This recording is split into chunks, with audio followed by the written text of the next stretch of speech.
नमस्कार. प्रत्येक गावात शहरात विविध देवदेवतांची मंदिरे असतात.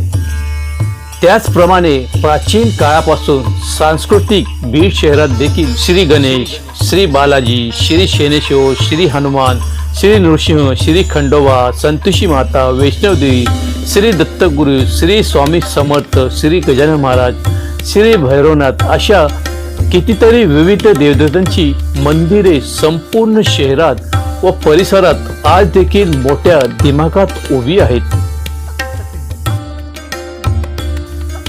त्याचप्रमाणे बीड शहरात विविध नावांनी ओळखले जाणाऱ्या शिवालयाचे जाळे देखील पसरले आहे.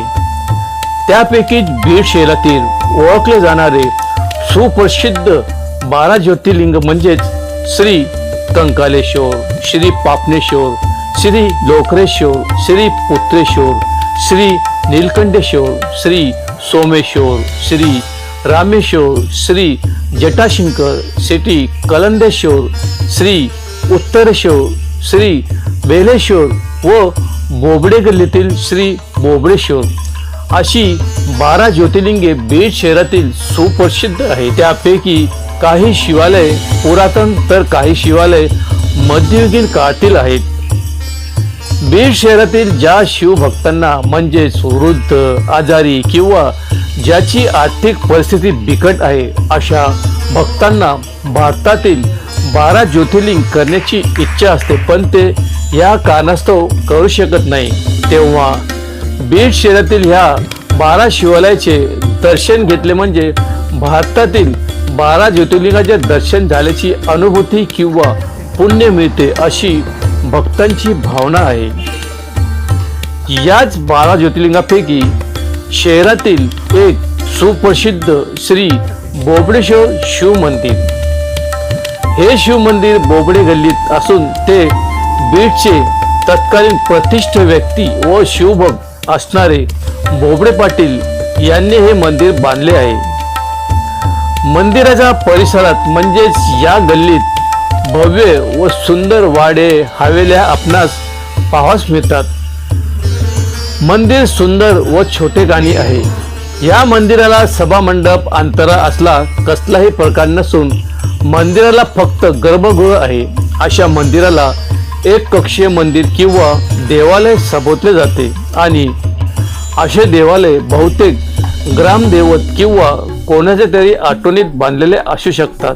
मंदिराच्या प्रवेशद्वाराच्या चौकटीच्या द्वार शाखेच्या वरील बाजूस श्री गणेश विराजमान आहेत, तर खालील बाजूस उमट्यावर कीर्तिमुख आपल्या नजरेत पडते. उंबरठ्यावर असलेल्या ह्या कीर्तिमुखाची पौराणिक कथा खूप सुंदर आणि अर्थपूर्ण आहे. ती मी आपणास थोडक्यात सांगण्याचा प्रयत्न करतो. या कीर्तिमुखाची सुंदर कथा स्कंद पुराण, पद्मपुराण आणि शिवपुराणात आढळते. वेगवेगळ्या पौराणिक ग्रंथात कथेत थोडे अधिक बदल आढळून येतात. त्यापैकी ही कथा बहुचर्चित आहे. एकदा देवदानवाच्या संघर्षाच्या काळात जालंधर नावाचा अत्यंत शक्तिशाली असुर उदयास आला. घनघोर तपस्या आणि देवतांकडून मिळालेल्या वरदानामुळे जालंधर नामक हा असुर अत्यंत उतला मातला होता.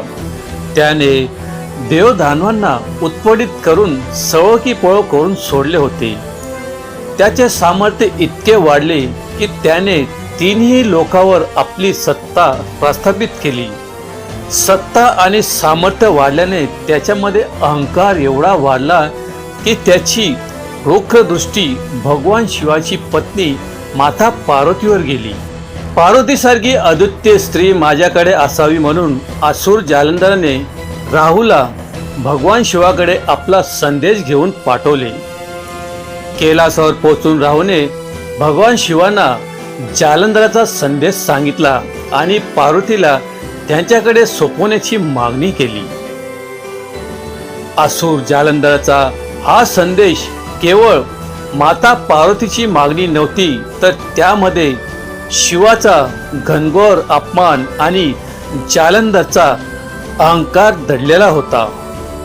हा संदेश ऐकून भयंकर क्रोधित झालेल्या भगवान शिवाच्या कपाळातून म्हणजेच तिसऱ्या डोळ्यातून एक भयंकर अक्राळ विक्राळ प्राणी बाहेर आला. त्या प्राण्याचे स्वरूप अतिशय उग्र आणि भयंकर होते. त्याच्या सिंहासारखे मुख, पटचर मोठमोठे भयावह डोळे आणि भयंकर मोठमोठे सुळे होते. बाहेर निघता क्षणीच तो राहूला खाण्यासाठी राहूवर झेपणार इतक्यात राहूने भगवान शिवाचा आश्रय घेतला व आपणास या प्राण्यापासून वाचवण्यासाठी विनवणी करू लागला.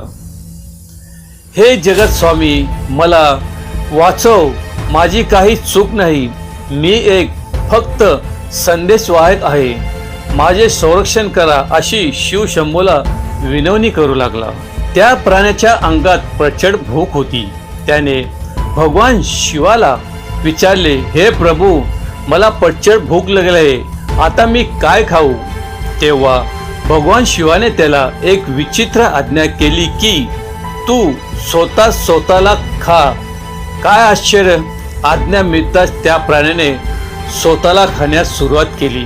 त्याने स्वतःचे हात, पाय तसेच हळूहळू स्वतःचे शरीर भक्षण करण्यास सुरुवात केली. त्याच्या शरीराचा काही भाग उरलाच नाही, फक्त त्याचे भयंकर मुख उरले.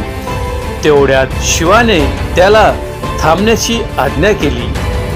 आपल्या आज्ञेचे पालन करणाऱ्या त्या प्राण्यावर भगवान शिव अतिशय प्रसन्न झाले व त्याला वर दिला की तू माझ्या मंदिराच्या प्रवेशद्वारावर सदैव राहशील व तू कीर्तिमुख म्हणून प्रसिद्ध होशील.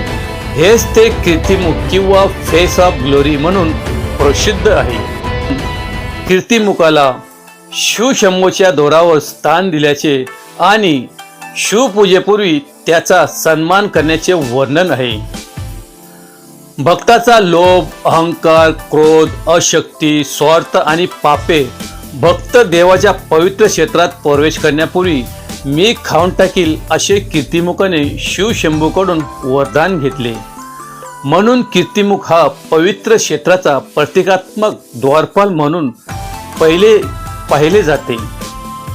त्यामुळे शिवमंदिराच्या प्रवेशद्वारावर कीर्तिमुख असणे विशेष अर्थपूर्ण ठरते.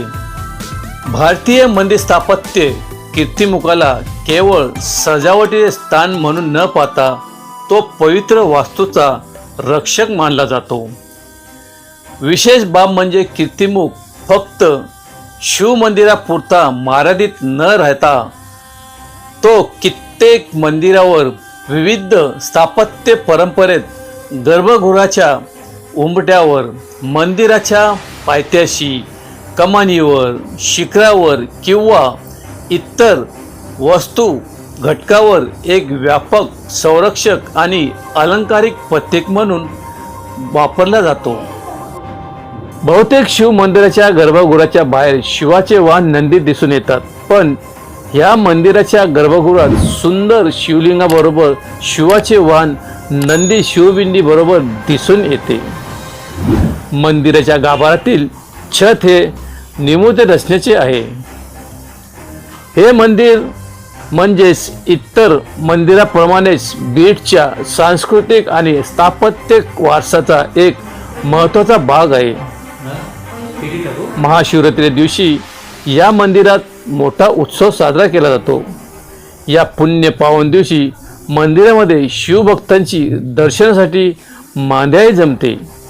हर हर महादेव, बम बम भोलेच्या गर्जनेने संपूर्ण परिसर दुमदुमून जातो. जर आपणास माझा हा व्हिडिओ आवडला असेल तर लाईक, शेअर, सबस्क्राईब आणि कमेंट करायला विसरू नका. जय हिंद, जय महाराष्ट्र, जय शिवराया. धन्यवाद.